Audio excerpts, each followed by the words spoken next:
আসসালামু আলাইকুম, hello everyone. আজকে আমি বানাবো মুড়ির মোয়া। তো আমি কখনো মোয়া কিন্তু লাইফে বানাই নাই, আজকে হচ্ছে ফার্স্ট টাইম বানাচ্ছি। তো ফার্স্টে হচ্ছে একটি কড়াইতে দিয়ে দিচ্ছি কিছু পরিমাণ পানি, আর তার মধ্যে দিয়ে দিব হচ্ছে আখের গুড়। তো এই গুড়টা হচ্ছে আমি পানির সাথে ভালো করে হচ্ছে মিক্স করে নিচ্ছি। তো আমার হচ্ছে গুড় হচ্ছে বলক চলে আসছে।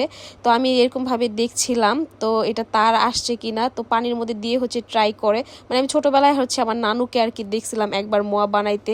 তো ওই আইডিয়া নিয়েই হচ্ছে আজকে আমি মোয়া বানাইতেছি।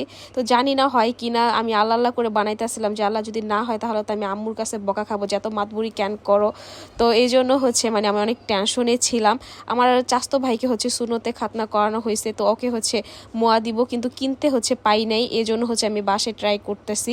মানে মোয়ার চল কিন্তু আজকাল নাই বললেই চলে, একদম উঠেই গেছে। তো তারপরও হচ্ছে আমি ট্রাই করি, দেখি চেষ্টা করা হয় কি না। যদি না হয় তারপরে মানে একটা কথা, তো আগে চেষ্টা তো করি, এটা হচ্ছে আমার কথা। তো আম্মু বলতেছে যে না পারবা না, আমি তো পারি না। তো তাও আমি মাতবরি করা নিয়ে স্যার অনেক টেনশন ছিলাম যে হয় কি না। যাই হোক আলহামদুলিল্লাহ আমার মোয়াটা কিন্তু অনেক পারফেক্ট হয়েছে, অনেক ভালো হয়েছে। আমার ফুপ্পিরও বলতেছিল যে না অনেক সুন্দর হয়েছে। তো আপনাদের কাছে কেমন লাগলো সবাই একটু কিন্তু কমেন্ট করে জানাবেন। Thank you for watching.